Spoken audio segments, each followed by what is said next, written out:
éternel. Ils croient que les morts ne sont pas morts, mais ils ne croient pas que le Jésus qu'on sait était ressuscité. Ils croient que les morts ne sont pas morts, mais ils ne croient pas que les morts se ressuscitent pour le jugement. Ils croient que les morts ne sont pas morts, mais ils croient juste que les morts se réveillent pour leur donner des bénédictions.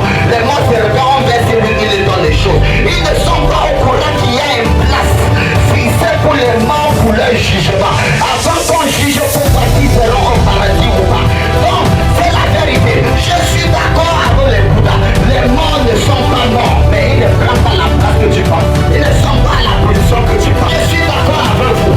Les morts ne sont pas morts, mais ils ne sont plus entre les morts ni dans ta famille. Ils sont entre les mains de leur créateur. Quand on peut juger pour faire la position qu'il mérite. Amen. Donc en vérité, c'est quoi l'être humain? L'être humain, c'est une constitution. L'être humain, c'est une constitution. Quand je parle de constitution, parce que l'église est une constitution, c'est une organisation constitutionnelle. Et l'être humain, c'est cette constitution qui est constituée de 3 catégories de personnes, qui est son corps, son esprit et son âme. Comment les 3 catégories de personnes qui constituent la vie de l'être humain, ça fonctionne? Je veux vous expliquer.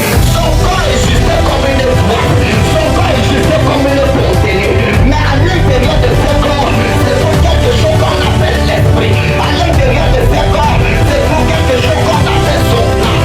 Quel est le rôle de son esprit?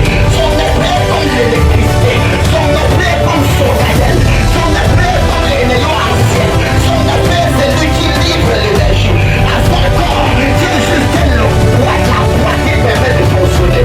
L'esprit maintenant donne la vie à ce corps.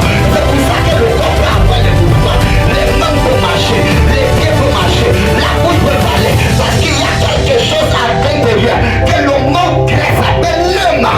Et le mot pneuma interprète, ça se traduit en anglais par le vent.